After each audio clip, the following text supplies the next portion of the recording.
Vamos lá? Olá, está começando o Pod Mel, o podcast do agronegócio que vai te ajudar a chegar à superprodução e ao superfaturamento com mel. Eu sou a Jandi. Eu sou o Thiago. E eu sou o professor Armindo. Hoje a gente vai falar de um tema que é um dos mais procurados quando você fala em abelha, em produção de mel na internet. As redes sociais, as pessoas procuram muito.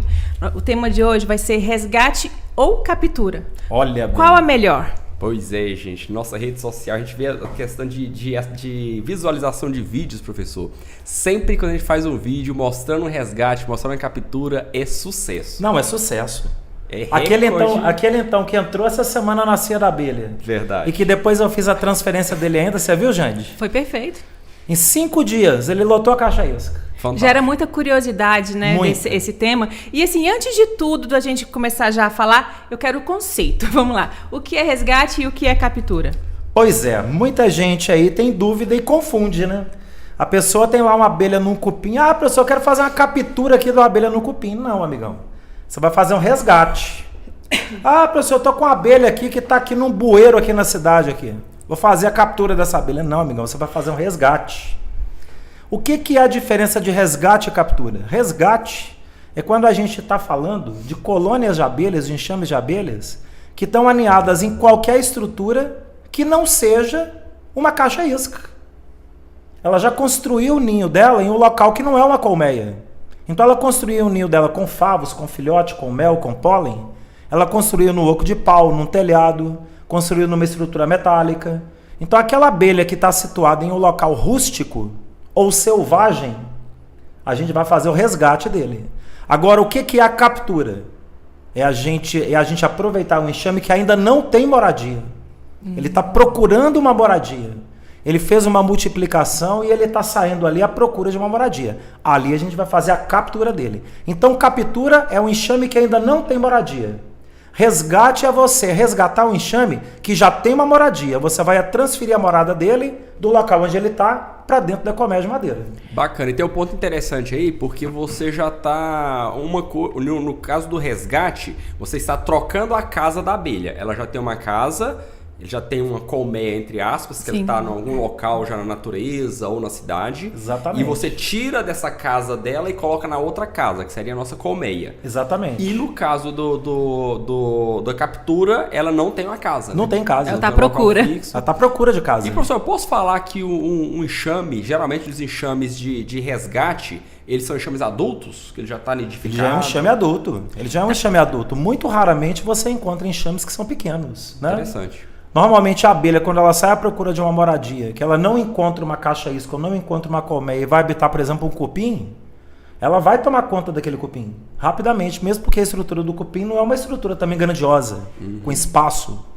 Debaixo de um telhado não é um local com espaço, com condições ali para ela poder crescer, que ofereça um conforto biológico. Na natureza, raramente ela vai achar um lugar ideal, que tem muito espaço para ela poder crescer. Até porque se tiver espaço demais, ela tem dificuldade de manter temperatura. Eu falo para você que desses 40 anos, o maior resgate que eu fiz foi de uma abelha numa torre de igreja.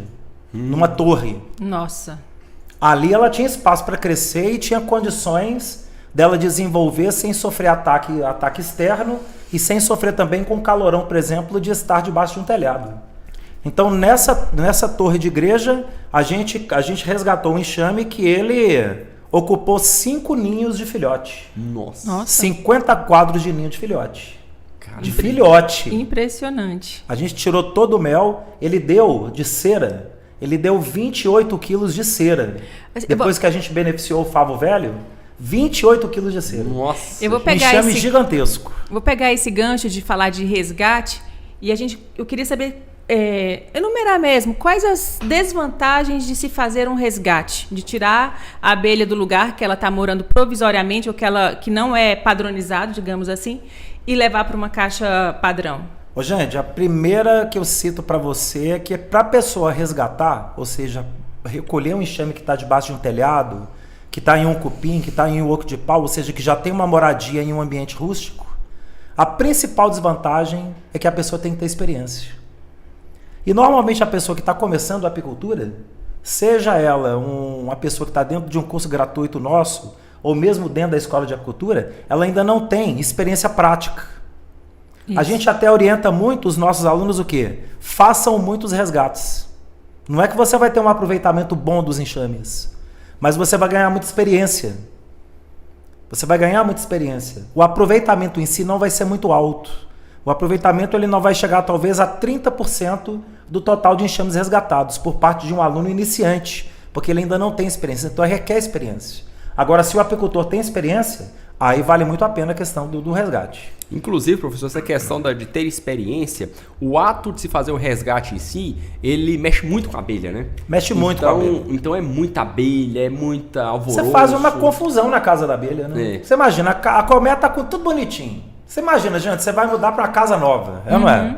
Você mudou para casa nova, tá tudo arrumadinho. Tá a cozinha no lugar da cozinha, tá o banheiro no lugar do banheiro, tá a garagem no lugar da garagem, tá a cama dos meninos lá no quartinho, tudo bonitinho, as coisinhas da Catarina, tudo lá arrumadinho. Aí você vai fazer um resgate lá do Pedro e da Jande. Vamos fazer um resgate deles para poder colocar eles numa casa nova, obrigar eles a entrar numa casa nova. A gente pega o banheiro, põe na área de serviço, pega o tanque, coloca lá na garagem, pega o carro, leva lá pro banheiro da suíte, pega a cama do casal, leva lá pro quintal, pega o que está no quintal e coloca dentro da sala. Então você faz uma bagunça. Você faz uma bagunça, tá tudo em ordem. E por mais que o apicultor ele queira fazer o resgate ordenando o enxame, ele vai desarrumar tudo. Então aquilo ali, se o apicultor ele não fizer o trabalho com muita tranquilidade, o que vai acontecer? A rainha ela vai tomar desgosto daquilo. Ela vai perceber, fizeram uma desordem na minha casa. E a rainha, o nome diz, a rainha.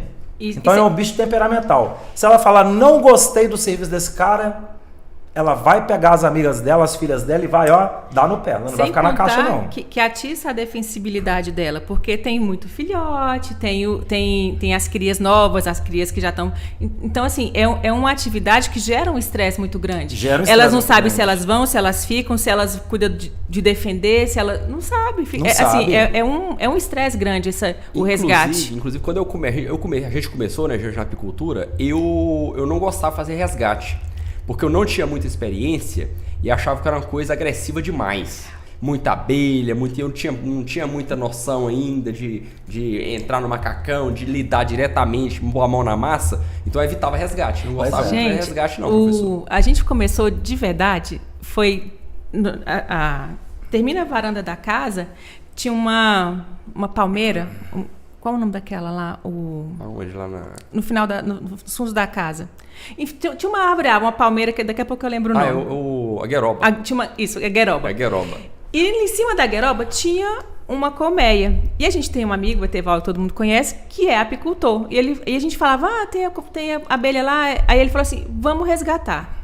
Foi uma força-tarefa, precisou de andame, precisou de muita coisa para tirar e assim, sem contar no risco, porque, assim, gera uma tensão, porque não tem jeito, assim, se você não tem experiência, quando você vai direto para um resgate, gente, aquele tanto de abelha, para quem não tem experiência, é uma confusão dá um paniquito mesmo na pessoa. A pessoa fica assim, meu Deus, o que eu faço? Esse é o segundo aspecto, gente, que é desvantajoso a questão do resgate, porque a trabalheira que dá...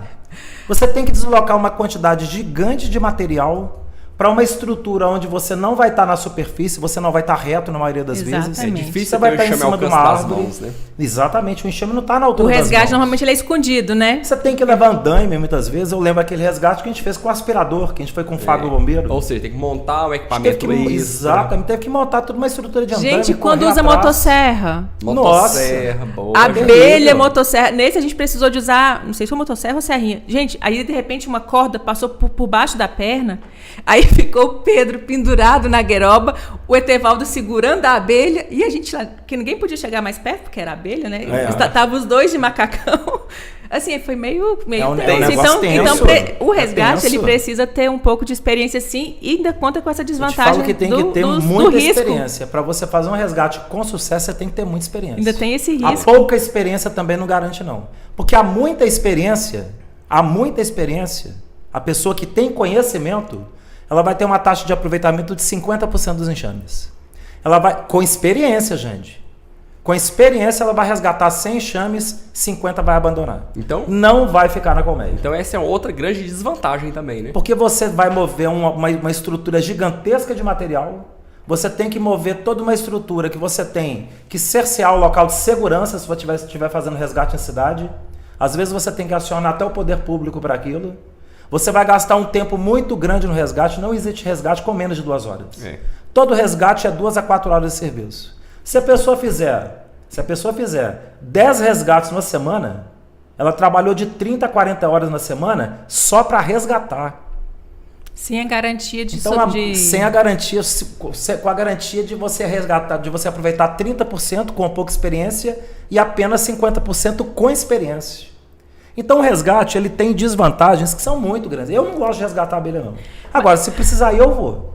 O bom mesmo é caixa isca. Esse aí é que eu gosto. A gente está falando assim, né? Quem está ouvindo até pensa assim, nossa, mas a gente vê tanto só falar de resgate, é tão ruim assim mesmo? Não, é gostoso demais. Existem vantagens. Até porque tem apicultor que prefere resgatar. Prefere resgate. É questão de tem preferência. Tem aluno nosso que tem apiário com 70 colmeias, todas só resgate. naturais de resgate. O Fábio Bombeiro é um exemplo desse. Pois é. O Flávio Helman. Não é? Vocês conseguem me falar, conseguem me enumerar as vantagens do resgate? Olha, a gente falando em termos de vantagens de resgate, o que a gente vê é o quê? Que o ano todo você tem abelha. Para mim esse é o número 1. Essa é a número 1. Todo ano você faz resgate. Porque você resgate. chega no período de safra, você tem abelha para resgatar. Aí que tem mesmo.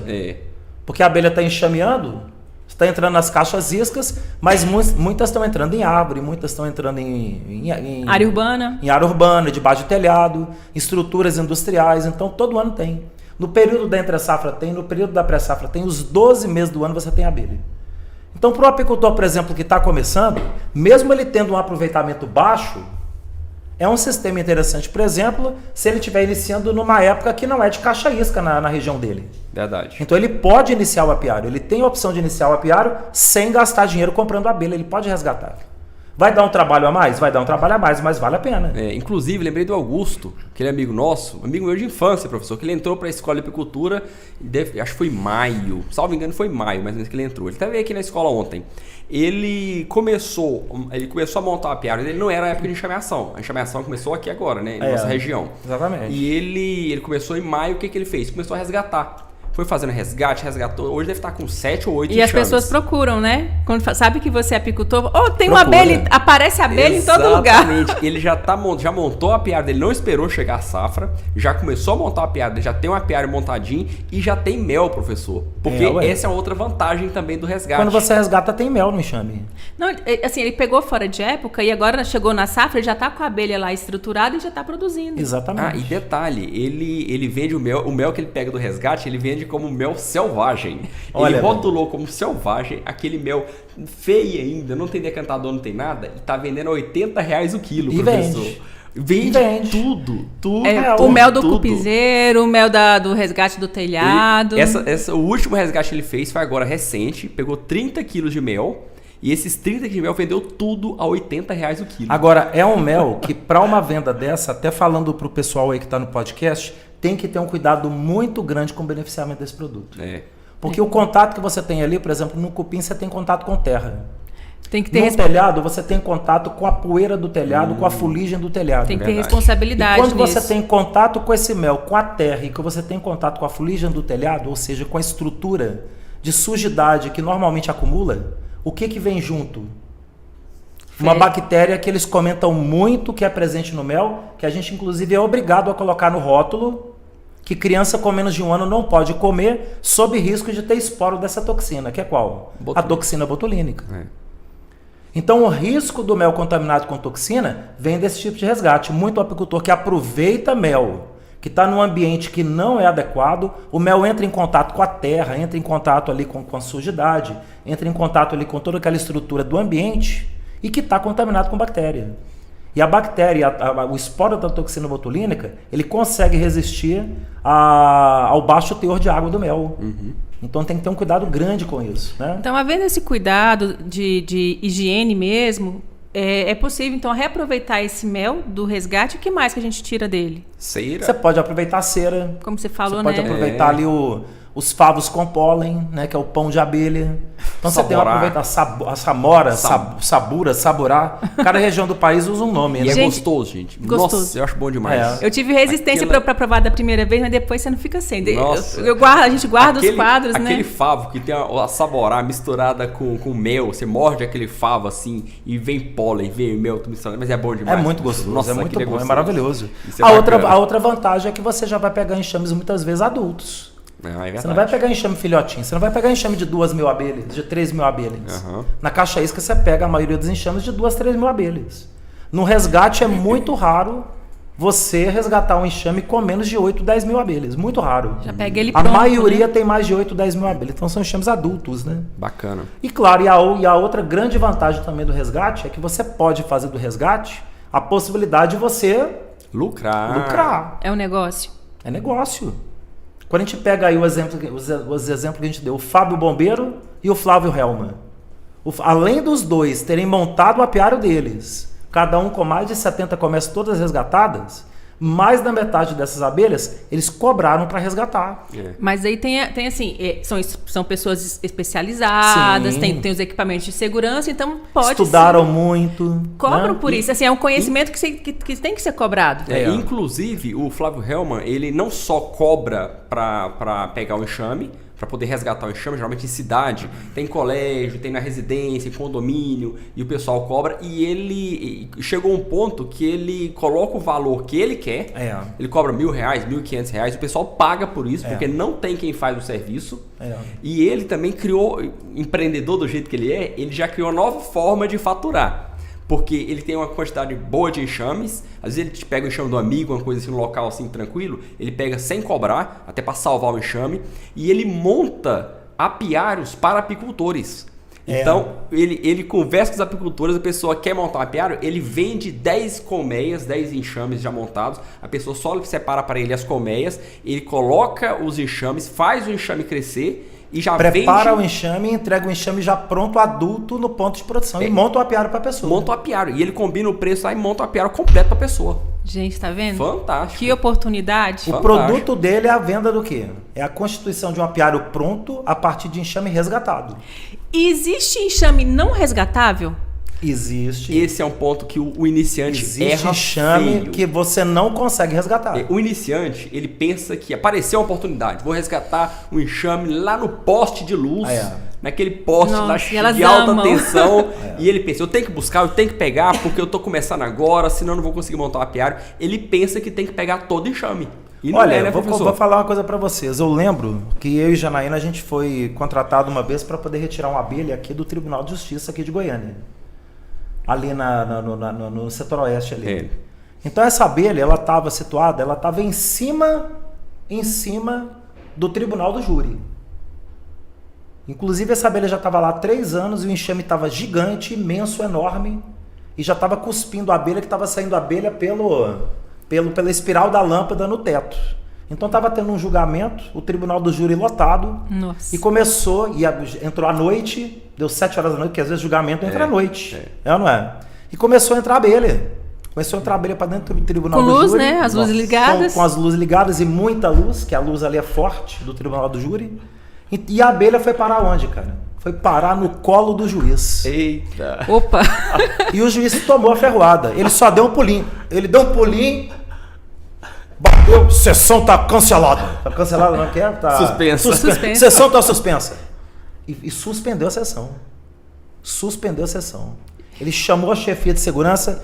Como que essa abelha tá aí? Vocês estão sabendo que essa abelha tá aí e vocês não arrumaram alguém ainda para poder remover essa abelha. Contratem já. Gente, mas que elegância, hein? Levar uma ferroada e dar só um pulinho. Ele deu só um pulinho, levantou da cadeira, a sessão tá suspensa. E falou, saiu bravo. E doendo, sentindo dor da ferroada. Mas a história mesmo que eu quero contar para vocês dessa abelha é que a gente não teve condições de resgatar essa abelha. Porque em cima do tribunal do júri, não sei se você lembra, ele fica no subsolo. E em cima do subsolo, você tem toda uma estrutura de um jardim. Sim. Mas esse jardim ele é construído numa estrutura toda de concreto. Então você tem placas de concreto que mede cada uma 20 centímetros. E que formam inclusive a base do teto do tribunal do júri. E entre uma coluna de concreto e outra, você tem um espaço de 3 centímetros aonde a abelha entrou e construiu o favo dela. Então uma parede imensa Uma parede imensa, com 3 centímetros de espessura, onde a abelha entrou. Como que você quebra um concreto de 20 centímetros, concreto armado, de 20 centímetros para poder remover essa abelha? Impossível. O que a gente teve que fazer? Tivemos que exterminar. Não tem jeito, Não né? tem jeito. Tem situações que você tem que exterminar. Não tem como você fazer o aproveitamento da abelha. Questão de risco mesmo. Saúde e segurança. Né? Esse que o Thiago falou também, esse negócio de fio de alta tensão, gera um transtorno tão grande, dependendo de qual poste de energia que ela tá. Olha, eu acho que o envolve transtorno muito, maior né? é a pessoa incorrer em risco da vida dela. Então... Porque um triscar que ela dá num fio daquele de alta tensão, é fração de segundo, ela tá morta. Ah, não, eu só vou tomar um choquinho. Não, você não vai tomar um choquinho. Você vai tomar um choque que ele é fatal. Uma encostada que dá, ele já para seu coração. Ele já para a sua capacidade de respirar. Você, em 30 segundos, você está morto. Então, para que você vai correr um risco desse? Deixa a abelha lá no poste. Espalha a caixa isca em volta do poste. Coloca ali dos vizinhos ali, olha, tem uma abelha ali no poste ali, vai sair enxame de lá, vai entrar aqui para dentro da isca, na hora que pegar eu venho aqui e recolho. Mas deixa a abelha lá no poste. E na roça também tem lugar perigoso, né, professor? Tem. Não é só na cidade que é perigoso, não. Rapaz, o que a gente vê de pessoas aí que vai fazer resgate de abelha, sofre acidente, que a abelha tá lá a 20, 30 metros no topo de uma mangueira, que não dá condição de você montar um andaime, porque às vezes é um local acidentado. Então, como que você vai inventar a moda de subir e escalar uma árvore de 30 metros de altura? Ah, mas eu tenho que aproveitar essa abelha. Você vai, amigão, espalha a caixa isca em volta. Quando a gente começa, meio que fica apaixonado, né? Você não pode ouvir falar de abelha que você fica... Mas não pode. Tem que ter segurança. O fato da abelha já estar ali na árvore, aquilo ali já redunda do quê? No animal que você já está preservando. Então, deixa ela lá. Então, ela não tem que estar na sua colmeia. Então, né? esse é um ponto importante, é a questão pro iniciante. Você que está começando, você que é iniciante, nem todo enxame você vai resgatar. Não vai resgatar. Você não precisa pegar todo enxame. Você vai ter outra oportunidade, você tem outras formas de obter o enxame, que a gente vai falar daqui a pouquinho. E eu acho que o principal é a pessoa constituir, a pessoa que tem ali um treinamento de apicultura, que tem ali um curso de apicultura, que tem ali uma certificação de apicultor, né? Que tem ali a comunicação dela como apicultor junto à defesa agropecuária, tudo bacaninha, ela constitui isso um negócio para ganhar dinheiro. Isso. Ela constitui isso um negócio para ganhar dinheiro, porque falta profissional. É muito lamentável a gente ver fantásticos da vida divulgando matérias, não, porque a abelha está saindo, matando todo mundo, ferroando a abelha, assassina, não sei o quê. E mostra aquele tanto de abelha atacando as pessoas. Quando a gente sabe que a abelha está se defendendo, né? Mas não apresenta, por exemplo, que existem apicultores que resgatam a abelha. Isso. E que existem profissionais que trabalham com isso. Então, simplesmente passa a ideia da abelha assassina. Mas não passa a ideia de que existe o apicultor que trabalha com a abelha africanizada. Só um lado da história, e que consegue fazer o resgate com segurança. Então, faltam profissionais.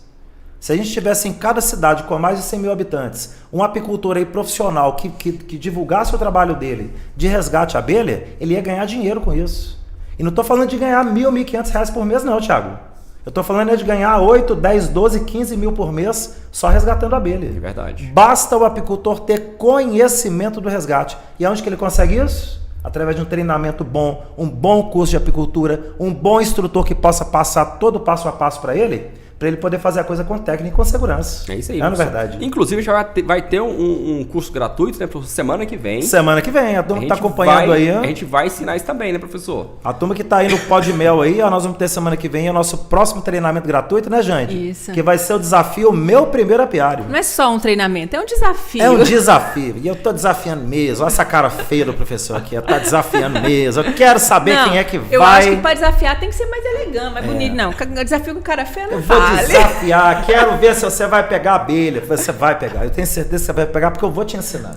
E você vai ter a oportunidade ali, eu vou te ensinar todo o processo, como que você vai pegar os seus primeiros enxames, como que você vai montar seu apiário, como que você vai transportar as abelhas, fazer crescer os enxames, fazer produção, superprodução de mel e como que vai vender o mel e faturar alto com a apicultura, né, Thiago? Vamos deixar um gostinho pro pessoal? O que precisa para fazer um resgate? Vocês vão fazer um checklist? Vamos fazer um checklist aqui. Para quem tá homenageando a gente aqui, professor, tá participando do nosso Pó de Mel, esse podcast da Cia da Abelha, vamos falar o que é o checklist que a pessoa tem que ter em mãos para fazer um resgate. Então vamos lá, papel e caneta na mão a turma aí, né?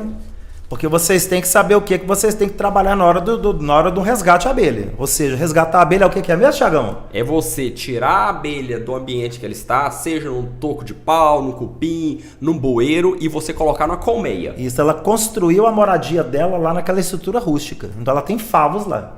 Tirar, então, tirar de uma colmeia rústica para uma colmeia padrão, digamos assim. Não vou dizer que é uma colmeia rústica, não. Você pega, por exemplo, um pneu. Um pneu ou então uma tampa de esgoto industrial. Ali não é uma colmeia rústica, ali é um local até insalubre. Entendi. E a abelha consegue aninhar ali, consegue constituir um ambiente limpo ali dentro para não afetar os filhotes e nem o desenvolvimento dela. Transferência de colmeia. É um processo de resgate mesmo. É você resgatar os favos com filhotes para dentro da colmeia. Bom, vamos lá, pessoal. Então anota aí o checklist. Primeira coisa que a pessoa tem que ter: todo o EPI completo de segurança. Segurança em primeiro lugar. Segurança em primeiro lugar. Você não segurança inventa moda individual. de resgatar a abelha sem ter roupa apropriada, sem ter bota, sem ter luva apropriada. E usa roupa boa. Esse aí eu recomendo mesmo, não mexa com macacão de brim. Não mexa. Porque você está resgatando a abelha, você vai fazer muito resgate em cidade. Como que você vai usar o macacão que muitas vezes ele não vai garantir 100% de segurança contra a ferroada? Usa roupa boa. Outra coisa que você tem que ter: fumigador e serragem. Não existe resgate abelha sem você ter um aparelho para você fazer a sua fumaça. Tem que ter. Uma coisa que a gente esquece demais na hora que vai resgatar. Tá lá em cima do telhado, já começando a remover o telhado. Quando vai ver, esqueci o fósforo para acender o fumigador. Eita! Tem que ir embora para casa e buscar. Ou então ir no boteco mais próximo comprar uma caixa de fósforo. São os detalhes, né? Detalhes. O ninho ou núcleo completo. Você tem que levar colmeia. Como você não sabe qual é o tamanho do enxame, então leva os dois. Leva o núcleo se for um enxame pequeno e leva o ninho se for um enxame grande. Né? Ali na hora você vai conseguir contar o número de favos de filhote e vai conseguir optar se você vai trabalhar núcleo ou se vai trabalhar ninho. Né? Quadros articulados, ou então quadros normais mais elásticos. O que é o quadro articulado? É o quadro apropriado para fazer resgate de abelha. Ele é um quadro de uma colmeia. Só que ele é um quadro que abre e fecha. Só para o pessoal ter uma ideia, é como se fosse uma piranha de prender cabelo, só que grande. Aquele de churrasqueira também, Isso, né? Exatamente, aquele de churrasqueira. Igualzinho aquele de churrasqueira, a grelha. A grelha de churrasqueira. Mesma coisa. Você coloca o favo no meio, fecha a banda do quadro, uma banda e outra, e você vai ter ali um quadro pronto para poder ir para dentro da colmeia. É o quadro articulado. É o quadro que eu, inclusive, recomendo o pessoal trabalhar. A maioria das perdas de abelha que o pessoal tem na hora de fazer resgate é porque usa o quadro normal. E o favo não consegue ficar alinhado com a base do quadro.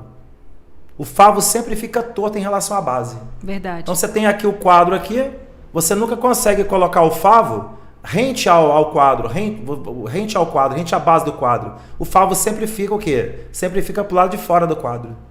Então fica aquele quadro irregular. Coisa que com o quadro articulado você não acontece. Agora, se não tiver o quadro articulado, vai o quadro normal mesmo.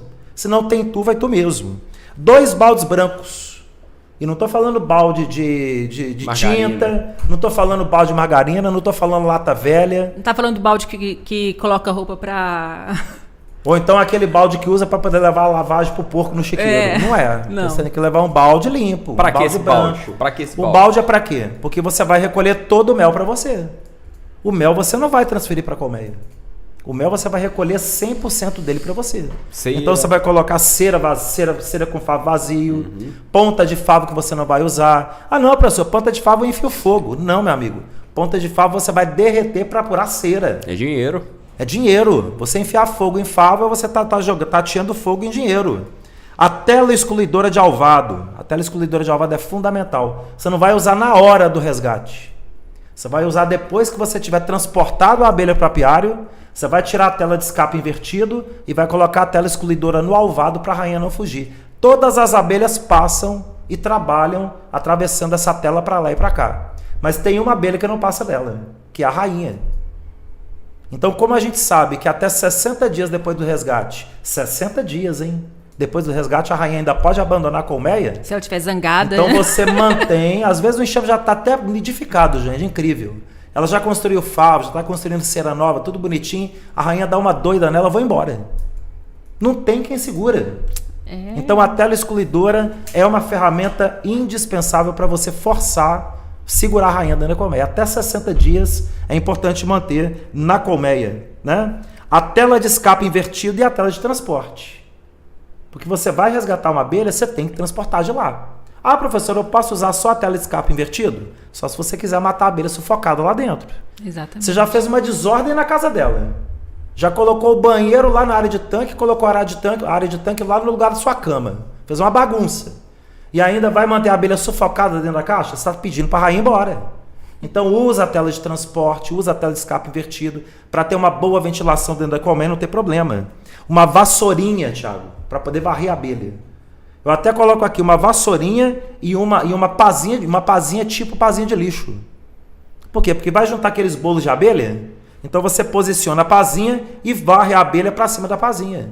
E vai passando as pasadas de abelha para dentro da colmeia. Isso acontece demais. Hoje você tem a opção do aspirador também. Quem tiver a chance do aspirador, verdade. aí não precisa mexer com pazinha, né? Você pode montar um aspirador, a gente inclusive vai ter vídeo disso aí dentro da Escola de Apicultura, dentro do canal já tem, né? E a gente vai ter dentro da escola também para o pessoal ter a chance aí também do aspirador de abelha. Formão saca-quadro, né? Formão saca-quadro tem que ter para você fazer a manipulação dos quadros, que é o mesmo formão que o apicultor utiliza na colmeia. A piranha pesca rainha, que é o pegador de rainha. É uma gaiolinha pequenininha em forma de piranha. Não é que quando você vai fazer o resgate, você tem que ter a preocupação de achar a rainha. Você não deve ter essa preocupação. Você está ali trabalhando, se você for no afã de encontrar a rainha, é encontrar uma agulha no palheiro. Exatamente. É uma confusão de abelha. Como é que você vai querer encontrar uma rainhazinha no meio daquela confusão? Mas agora, pode ser que ela dê o ar da graça. Se ela der o ar da graça, você já tem que estar com a piranha no bolso. Pegou a piranha, opa, a rainha, pum, capturei a rainha. Tem que ter esses Aquilo, inclusive, equipamentos. vai garantir a entrada da abelha na colmeia. Melhor a chance. E quando você pega a rainha dentro da gaiola e coloca a gaiola dentro da colmeia, todas as abelhas vão entrar para dentro da colmeia atraída pela rainha. Então a piranha pesca rainha é um material fundamental. Ferramenta, né? Você vai resgatar uma abelha, por exemplo, em área rural. Então você levar uma enxada, um enxadão, um machado, né? uma máquina de serra, se a árvore for muito grossa, você precisar uma motosserra, então você levar ferramentas, faca bem afiada. Faca. Não estamos falando faca de mesa, tem gente que vai com faca de mesa. Faca de mesa não corta a fava. Aí que é tem dificuldade. Que ser faca boa. Eu vou ser franco com você, eu uso um facão afiado para poder chegar e cortar o favo. Não, e fica preciso, né? Agiliza o seu trabalho. Agiliza o trabalho. A ferramenta bem trabalho. afiada faz toda a diferença. Bife proteico. Vai resgatar o enxame, já leva pronto num saquinho 300 gramas de bife proteico, que é a ração da abelha adicionada de mel, né? Preparou ali 300 gramas de bife, a abelha tem que alimentar. Você colheu todo o mel. Então você tem que nutrir a abelha com bife proteico, com proteína, para ela poder entender que ali tem alimento. Água para você beber. Lembra que você vai fazer um serviço de 2 a 4 horas de serviço. Geralmente debaixo do sol. Debaixo do sol, porque você vai fazer o serviço por volta de 4 horas da tarde, que é outro ponto fundamental. Sob tensão. Resgate de abelha você não faz de manhã. Resgate de abelha, atenção, pessoal que está acompanhando o podcast. Você não faz resgate de abelha de manhã. Vai que você está indo resgatar uma abelha na Avenida Paulista, no centro de São Paulo. Aí você chega lá às 7h30 para 8 horas da manhã para resgatar a abelha. Aí você perde o controle da abelha. Perdeu o controle da abelha, o que a abelha vai fazer o dia inteiro na Avenida Paulista? Ferroar todo mundo. Você resgata a abelha depois de 4 horas da tarde. Porque se você perder o controle dela, dali a 2 horas já escureceu. E quando escurece, ela automaticamente calma.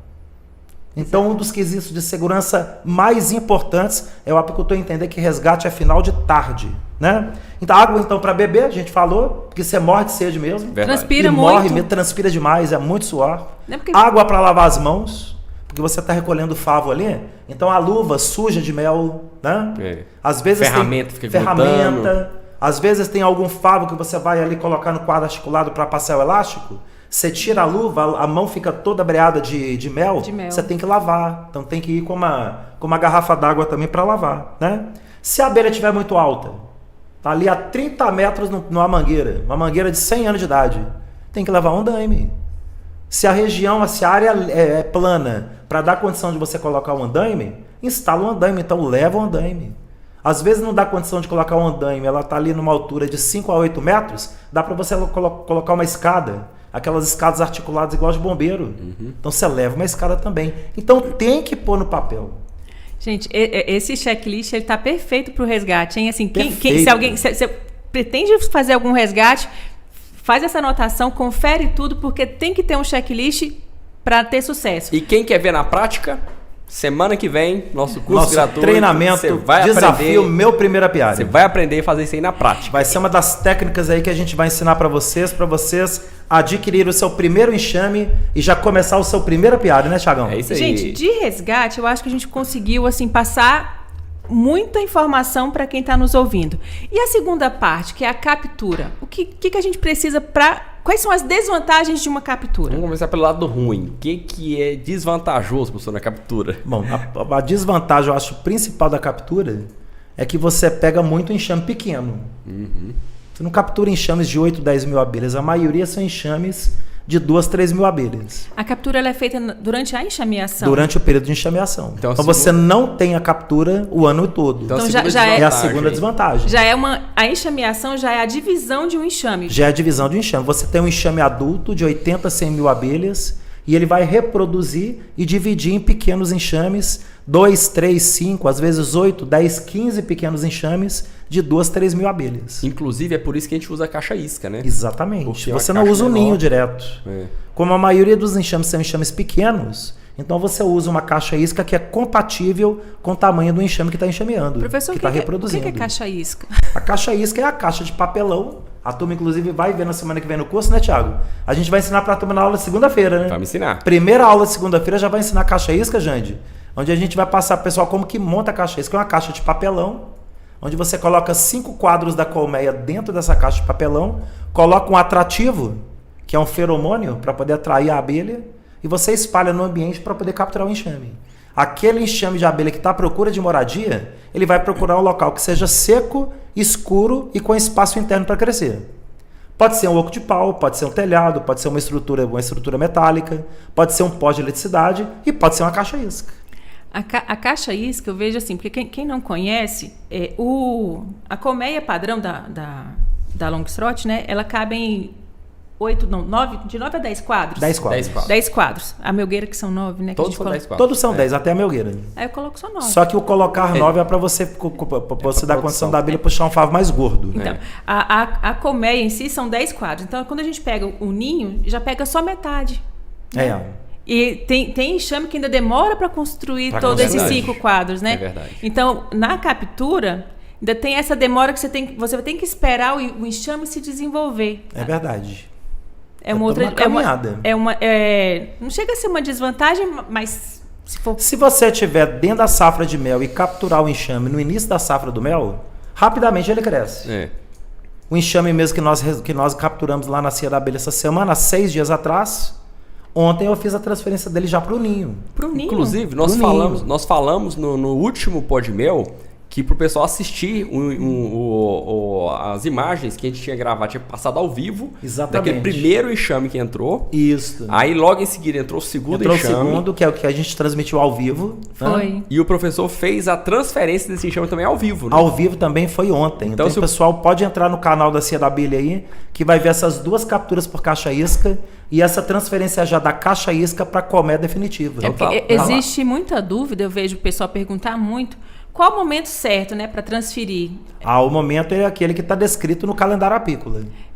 Professor, mas o que é calendário apícola? Calma, pessoal. Na semana que vem vocês vão ver. Vocês vão receber o calendário apícola, que vai estar descrito ali a época da enxameação, né, Thiago? E eu tava pensando aqui, professor, não tem mais desvantagem? Só citou 2 aí, que é a questão do tamanho do enxame, geralmente vem um enxame pequeno, e a questão da época do ano. Só tem uma época que você faz. Porque parece que não tem mais desvantagem. Não tem desvantagem.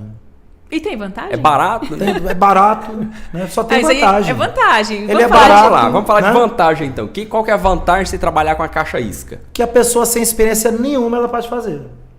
Não é à toa que o desafio, o meu primeiro apiário, ele tem foco não é em resgate. Vocês vão aprender resgate. Eu vou ensinar vocês a resgatar a abelha.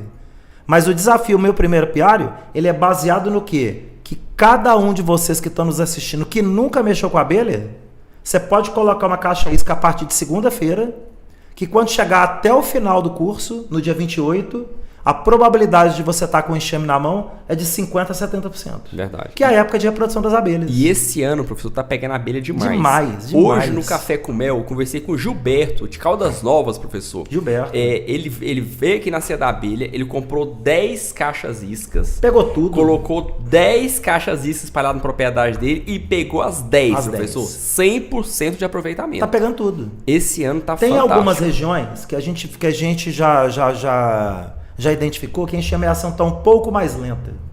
Por exemplo, região de Brasília está um pouco mais lento. Região do norte do estado, região de Uruaçu, região de Porangatu, região de Niquelândia, norte do estado de Goiás, está um pouco mais lenta a enxameação. O estado do Mato Grosso está um pouco mais lento a enxameação. Agora, o restante do estado de Goiás, Minas Gerais, Mato Grosso do Sul, né? Interior de São Paulo, está pegando abelha demais. Demais, muita abelha. Um percentual de captura aí perto de 100% mesmo, né? Então tá pegando muita abelha. E aí aquilo, né, cara? Você pega muito enxame jovem, como... Ah, sim, vamos citar então. Vou citar para você uma outra desvantagem. Qual é? Uma outra desvantagem é que pelo menos 30 a 40% dos enxames que você pega são de rainhas já velhas ou esgotadas.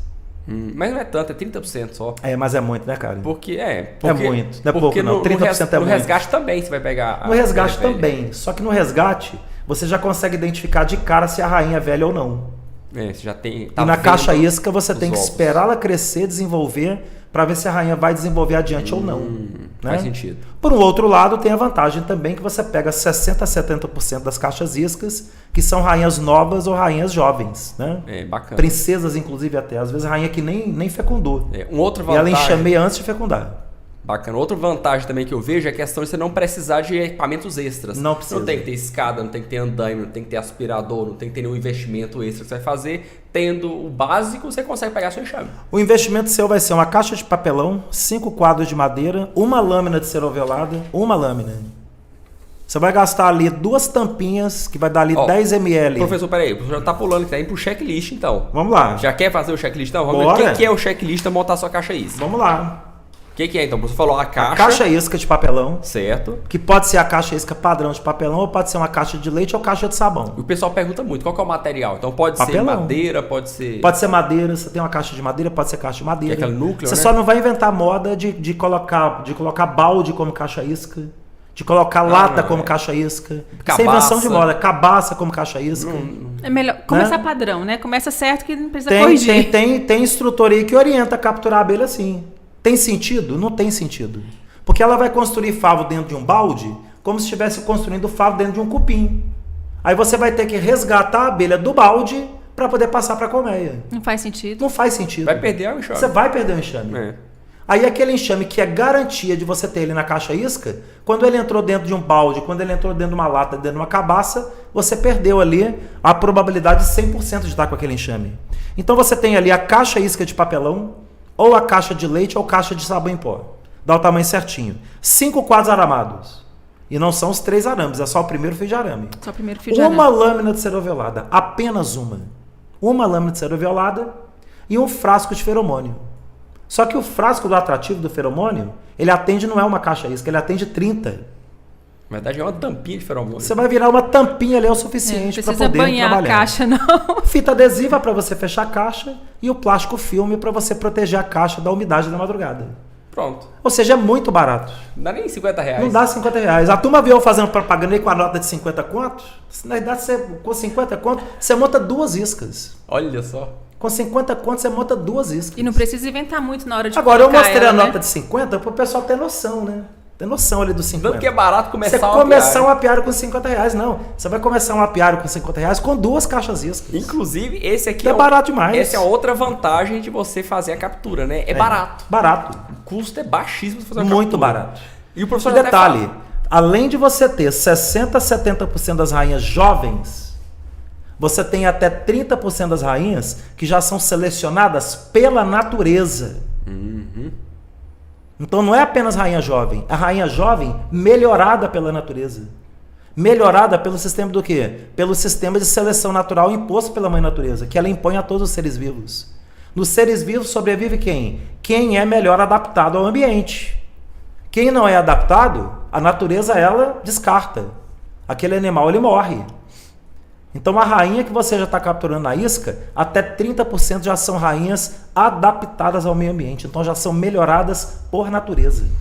Às vezes a gente captura abelha de caixa-isca, Jande, que a rainha é tão boa que ela é melhor que 10 anos de melhoramento genético de produtores de rainha em apiários especializados em melhoramento genético.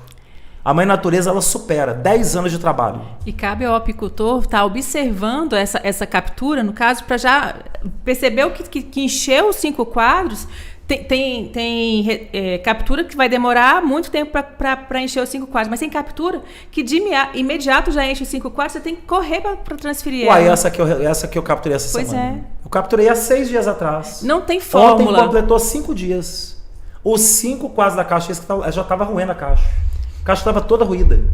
Você viu o vídeo todo? Eu depois? Vi. Importante, esse é um momento específico, é um sinal de que você tem que tirar a abelha da caixa isca, né? Essa parte tá ruim. O que é esse ruê? O que é essa... O ruê é que ela tá precisando de espaço. Ela já não cabe Ela lá quer dentro. abrir espaço para ela. Ela quer abrir espaço. Como ela sente que ela consegue roer o papelão, não vamos roer aqui para ver se tem espaço do outro lado do papelão. Consegue crescer. Se consegue crescer. Então aquilo é um indicativo para o apicultor. E isso é um sinal e um alerta também para quem for espalhar caixa-isca. Não coloca caixa-isca hoje, nós estamos em pleno período de safra de mel, nós estamos no pico do período de reprodução das abelhas. O mês de agosto é o mês que mais tem reprodução de abelhas e mais tem enxameação de abelhas. Se você espalhar uma caixa-isca hoje e voltar daqui 15 dias, tem a probabilidade de você já ter capturado, e ela ter ido embora. Dela ter lotado aquela caixa-isca e ela já está enxameando de novo. Porque ela não está cabendo mais lá dentro. Então espalhou a caixa-isca hoje, volta no máximo em 7 dias. Se você não mora perto de onde estão as iscas. Se você mora perto de onde estão as iscas, vai lá de 3 em 3 dias, 4 em 4 dias conferir. Porque se capturar, tem que tirar. Outra, espalhou a caixa-isca em cidade. Caixa-isca em cidade não dá para você capturar lá na casa do vizinho, do amigo, do parente. Ah, capturou. Não, fulano, capturou aí. Eu vou pegar daqui 10 dias aí. Você não vai retirar 10 dias. Se você espalhou na cidade, capturou hoje, você vai retirar hoje, preferencialmente no máximo até amanhã. A abelha você não deixa na casa dos outros. Ele está prestando um favor ao seu vizinho de ceder o quintal dele ou de ceder a comieira da casa dele para você capturar a abelha. Mas isso não te dá o direito de largar a abelha lá na casa dele incomodando ele, não. Porque quando aquele enxame crescer, o cara ligou a lâmpada dele em casa à noite. O que a abelha vai fazer, Jande? Opa. Vai entrar para casa do cara, não é, Thiago? Se sentiu convidada para ir para a sala. Tá o cara tomando banho no banheiro, passando ali o esfregão nas costas ali. De repente ele passa o esfregão, tá uma abelha pousada nas costas dele. No que ele passou o esfregão, ele toma uma ferrada nas costas. Por quê? Porque o apicultor não tirou a abelha de lá. Mas, professor, a abelha é uma coisa da natureza, uma coisa da roça. Você pega a abelha na cidade também? Pega porque a natureza tá destruída, né, Thiago? A natureza tá destruída. Quando a gente pega aí os mapeamentos de satélite, que a gente ensina os nossos alunos, o pessoal vai aprender na próxima semana, a gente vai ensinar como que faz o mapeamento da área do apiário, a gente ainda encontra 20, 30, 40% de pasto apícola, que é muito bom. Tem ali ainda 20, 30% de vegetação. É raro os mapeamentos que a gente encontra 5, 10%. Raro. A maioria encontra 30, 40, 50% em qualquer região do Brasil. Só que isso é 30, 40, 50%. Isso. E os outros 50, 60, 70%? Foi destruído, Concreto. Foi desmatado, foi derrubado. Virou área de lavoura, virou área de aplicação de veneno. O rio secou, a nascente secou. Não existe fauna, não existe flora. E qual a consequência disso? A consequência disso é o aquecimento global. Já falei que eu não acredito em aquecimento global. Eu acredito em quê? Em extremos globais. Nós estamos aí para virar de hoje para amanhã uma mega frente polar que está subindo, tá sabendo? Não, tô sabendo não. Tá subindo, meu amigo. Eu e o Pedro vamos sofrer em São Paulo. Nossa, vamos passar frio demais sofrer. Hoje fez 28 graus agora à tarde em São Paulo. Amanhã vai amanhecer com 15. Caramba, gente. No sábado vai amanhecer com 10 a 13. Nossa, bom demais, professor. Eu e o Pedro vamos sofrer lá em São Paulo. Nós estamos para São Paulo amanhã. Já tem que mudar a mala. E aí existe, cara, perspectiva e previsão de neve. Santa Catarina, chegando até o estado do Paraná, Rio Grande do Sul, região ali, ó, serrana ali, do Rio Grande do Sul, Santa Catarina, previsão de neve. Aonde que existe neve no mês de agosto para setembro? Nós já estamos na segunda quinzena de agosto. Nossa. Nós já estamos a um mês da primavera. Não existe isso. Isso é extremo. É extremo global. Então você tem aí um excesso de frio, um excesso de um clima polar, e vocês vão ver dentro de um mês, setembro, outubro, que a gente vai estar num extremo de calor. Extremo de calor. Nossa. Nós vamos ter aí um extremo de calor, um dos maiores aí dos últimos anos. Então é o extremo global. O que é isso? É o desmatamento acelerado, é o desmatamento inconsequente, é o desmatamento irresponsável. É a pessoa enxergar a floresta e achar que aquilo ali é um incômodo, achar que aquilo ali não produz nada. A ignorância e a estupidez dela não deixou ela buscar a informação de que a apicultura produziria milhões de reais naquela floresta. Existe um Não é desequilíbrio, nem milhares, né? não, é milhões. Você imaginar uma área aí, por exemplo, aí, igual a fazenda do Carlos Della Libra, 32 mil hectares. Por que ele está reflorestando? Porque ele descobriu que 32 mil hectares de floresta bate criação de boi, bate produção de soja, bate produção de cana, dá muito mais dinheiro, muito mais, é para ficar milionário, e protegendo fauna, protegendo flora, protegendo água, protegendo os animais e regulando o planeta. Tem algumas criações que dá para fazer consorciado também. Dependendo, assim, dependendo do estudo, você pode ter floresta, pode ter gado, pode ter porco. Pode. Você pode criar todos os animais e criar abelha também. Não tem problema nenhum. É verdade. E a nossa abelha, professor, é muito bem adaptada à cidade, né? Muito adaptada. Então ela adapta Na muito realidade, bem. ela é adaptada a tudo. A tudo. Nós estamos falando de um animal de 100 milhões de anos de evolução. Então imagina, se a mãe natureza, a ordem da mãe natureza, no processo de seleção natural, não é selecionar as espécies e as populações mais adaptadas ao meio? Às vezes ensina-se errado na escola. Ah não, a mãe natureza, o processo de seleção natural é selecionar os mais fortes. Mentira. É selecionar os mais adaptados. Não é o mais forte. Não é o mais forte que vai sobreviver. Exatamente. Às vezes o mais forte é o primeiro a tombar. É o ser mais adaptado. Imagina uma casta de abelhas, né? Abelhas do gênero Apis, né? A família Apidae, dentro da ordem cronológica, reino, filo, classe, ordem, família, gênero, espécie, a família Apidae, que envolve ali todos os insetos, todas as abelhas. Uma família de 100 milhões de anos de idade. Nossa. De 100 milhões de anos de idade. Então imagina o que é que a mãe natureza não selecionou desse animal para ele ser extremamente adaptado ao planeta. Extremamente adaptado. Então isso é maravilhoso, isso é grandioso. Então por isso que é fácil você fazer captura na cidade, né? Ué. A cidade, ela... Então tem muita abelha na cidade. Quando ela sente o cheirinho, já vem... Não tem cupim, vou pro telhado. Não tem o oco da árvore, eu vou pro poste de eletricidade. É, não é? Ela dá o jeito. Qualquer ambiente não tem aquele escuro buraco no chão na pedra, não tem problema. Eu vou lá pra cidade habitar uma estrutura industrial. E o pessoal reclama, não tem pasta-pícola na minha fazenda. Abelha, pouquinho pasta-pícola, você consegue pouquinho pasta-pícola você tira muito. A gente pega aí porque, mapeamentos que a gente vezes... monta. 20% de pasto apícola, um raio de 1,5, 707 hectares, tem 140 hectares de pasto apícola e o resto é pasto de vaca. Na verdade, as Aqueles pessoas... 140, o cara vai instalar 40 colmeias, vai tirar 2 toneladas e meia de mel. É muita abelha, é muito Às vezes a pessoa que está ouvindo fala assim, pasta apícola, tem que ser aquelas flores. A gente já falou sobre isso aqui antes. O pessoal pensa que é as flores de Olambra. Assim, a abelha é a nossa florzinha do cerrado, aquela pequenininha, ou a flor da sua região. Não é a flor do buquê. É a flor do açapeixe mesmo, é a flor do cipaúva, aquela florzinha miudinha. Aquela florzinha que você olha, nó que trem feio. Aquela xanana, aquela... Que trenzinho, aquele carrapicho, aquela florzinha que vira carrapicho depois, que gruda na barra da calça sua quando você anda no meio do mato. Mas aquilo ali é puro mel. E sai aquele produto maravilhoso, aquele produto saboroso, aquele alimento que é o alimento mais saudável do mundo, né? Bom, resgate ou captura, qualquer um dos dois, o apicultor, ele tem que ter conhecimento, Sim. mesmo que iniciante, e tem que ter EPI. Tem que ter, tudo. Não é verdade? Porque, tudo bem, eu vou capturar caixa-isca. Espalhei caixa-isca, você capturou a abelha.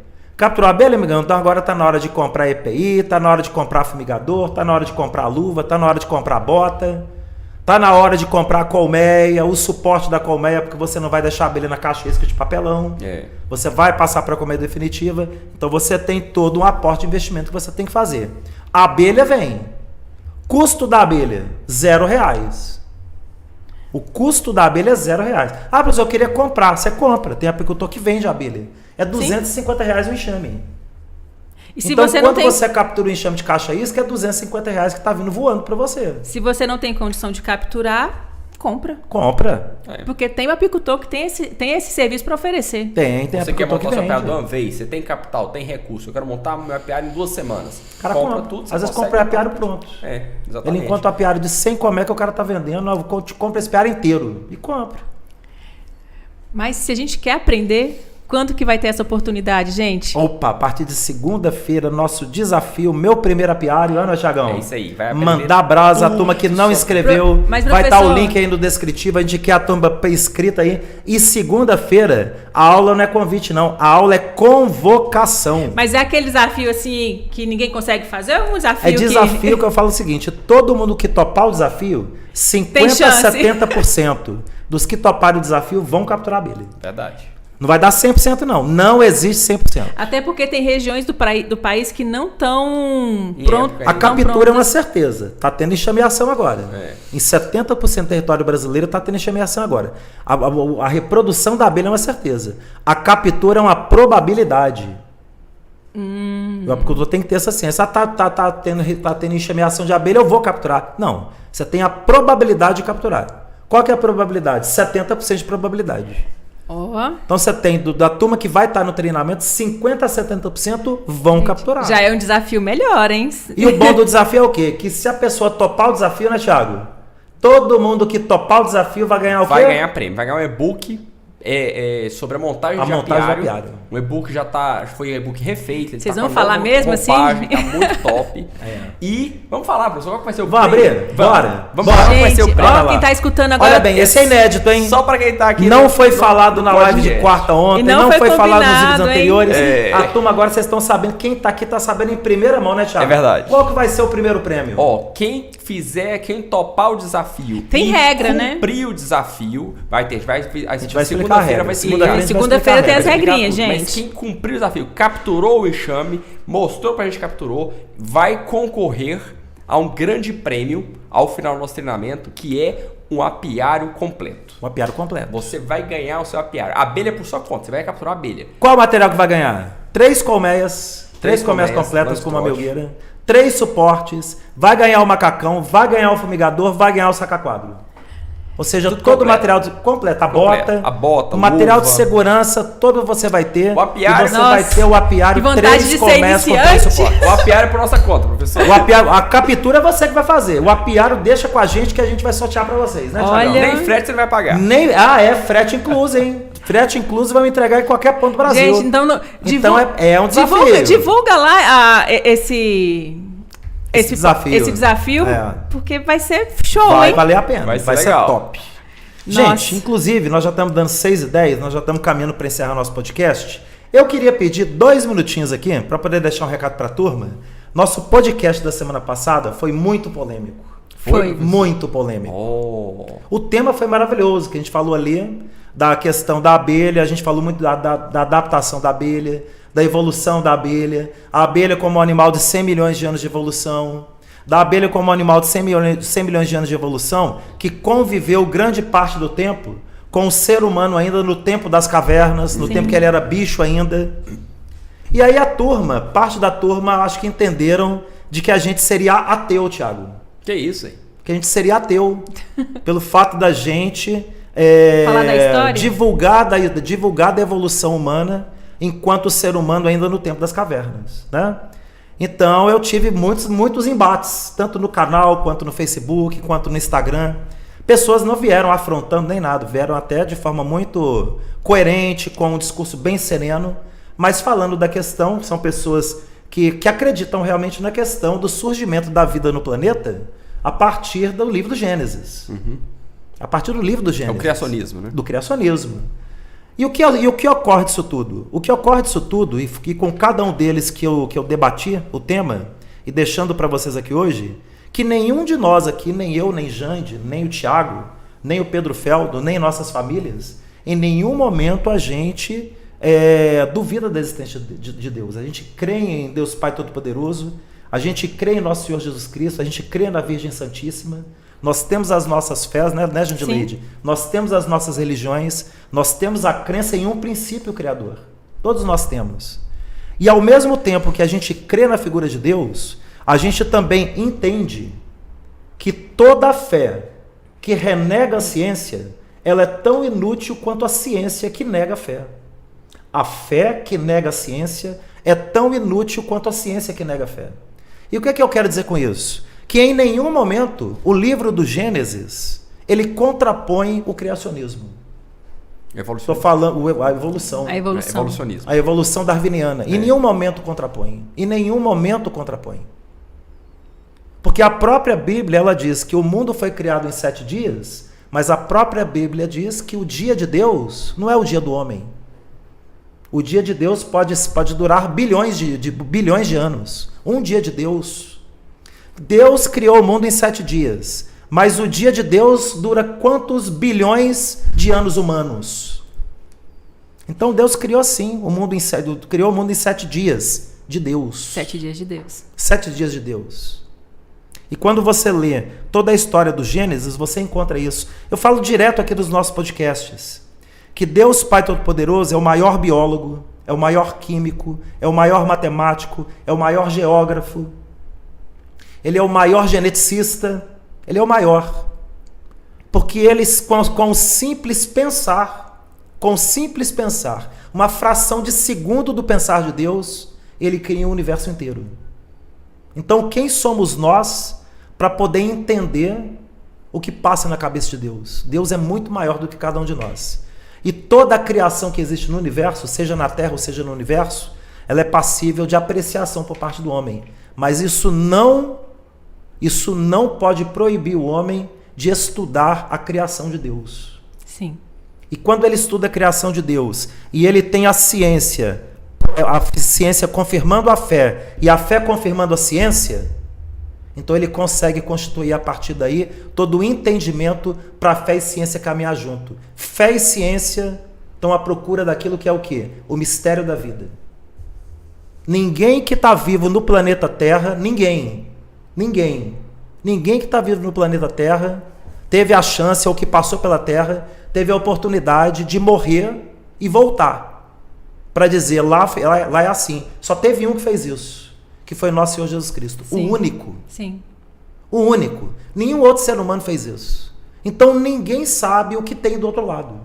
Então a ciência que estuda, ela está em busca dessa resposta. E a fé que também estuda, ela também está em busca dessa resposta. Então que cada apicultor, e isso eu não estou afrontando ninguém dizendo isso, gente, pelo amor de Deus, eu quero levar a reflexão disso aí. Eu quero que cada um faça uma reflexão realmente em cima da presença de Deus em nossas vidas e da presença criadora de Deus em nossas vidas. E da importância de termos uma fé racional. Exatamente. Porque a fé recheada de fanatismo, ela é muito perigosa. Assim como a ciência recheada de fanatismo, ela também é muito perigosa se ela não for pautada no método científico. Uhum. Assim então como... a gente vê os dois lados hoje em pé de guerra no mundo, em pé de guerra no planeta. Isso é muito perigoso. Tem que ter equilíbrio, né? Tem que ter equilíbrio, né, Jande? Em tudo, a gente tem que ter equilíbrio para tomar posição, tem que ter equilíbrio para dar opinião, porque todos nós temos as nossas crenças, as nossas convicções, e tem que ter equilíbrio. A ciência está aí para provar. A ciência está aí para provar, e a fé também. E a fé também. E a fé exatamente. Também. Porque a fé, ela é o quê? Ela é a busca daquilo que a ciência ainda não conseguiu definir. E a apicultura, ela é uma atividade que trabalha muito com esse divino. Com o lado divino. científico e espiritual também. É verdade. Porque a abelha é um animal quântico, a abelha é um animal espiritual, a abelha é um ser divino. A abelha é um ser que ela dá a vida pela colmeia. Quando ela ferroa, ela morre. E ela sabe que vai morrer. E a opção ela dela sabe morrer, que vai morrer. E ela... É a opção dela. Eu vou morrer pelas minhas irmãs. E a gente diz que é um animal irracional. Aonde que existe irracionalidade no animal desse? É onde a gente diz que a presença de Deus na abelha ela é fantástica. Então, é um animal de 100 milhões de anos de evolução. Ah, não, professor, mas o mundo foi criado em 7 dias, de acordo com o livro dos Gênesis, foi criado há 7 mil anos atrás. Não, gente, ele foi criado há 14 bilhões de anos. O planeta Terra foi criado há 14 bilhões de anos. O universo foi criado há 30 bilhões de anos. Mas esses 30 bilhões de anos, Deus está manifestando toda a grandeza dele, confirmado através do livro do Gênesis. A fé não pode negar a ciência e a ciência não pode negar a fé. Os dois discursos são iguais. O fanatismo que leva à contraposição das ideias. Então, pessoal, a gente está junto, a gente está firme. Em nome de Deus Pai Todo-Poderoso, nosso Senhor Jesus Cristo, a gente quer agradecer a cada um de vocês que estão aqui com a gente, que a gente não nega ele não, né, Thiago? De jeito A gente está aqui. Mas a gente está aqui também estudando cada ser vivo que Deus colocou na Terra. E a abelha é o animal que Deus colocou nas nossas mãos para a gente estudar. Então é papel da gente buscar. Em nenhum momento a gente está negando a figura do Criador. Muito pelo contrário, a gente está confirmando. Mostrando a beleza que representa a abelha no mundo e representando aí a figura do Criador. É ou não é, Thiagão? É isso aí, professor. Ótimo. Eu tinha que deixar esse recadinho, porque eu passei a semana incomodado, rapaz. Tava... Eu passei, não, você, pô, o pessoal escreveu muita coisa. Eu falei, gente, mas esse pessoal tá enganado. Não é isso que a gente quis dizer, é ou não é? Quando a gente fala animal de 100 milhões de anos, não é negar a criação de Deus. É Deus que criou tudo isso. É confirmar. É confirmar que Deus fez tudo isso. Que bom que você deu esse recado e não deixou passar em branco. Não podemos deixar passar. Aí não fica, podemos. fica novamente o convite para todo mundo agora para o desafio. É isso aí, né? E mandar abraço. E segunda-feira, 19 horas, né, Thiagão? Tamo lá, firme e Vamos forte, estar esperando pessoal. todo mundo aí. Pessoal, um abraço a todos. Valeu, Jande. Valeu demais. Valeu, Thiagão. Valeu demais. Um abraço, pessoal. Fiquem com Deus. Até Tchau, mais. tchau. Tchau, tchau.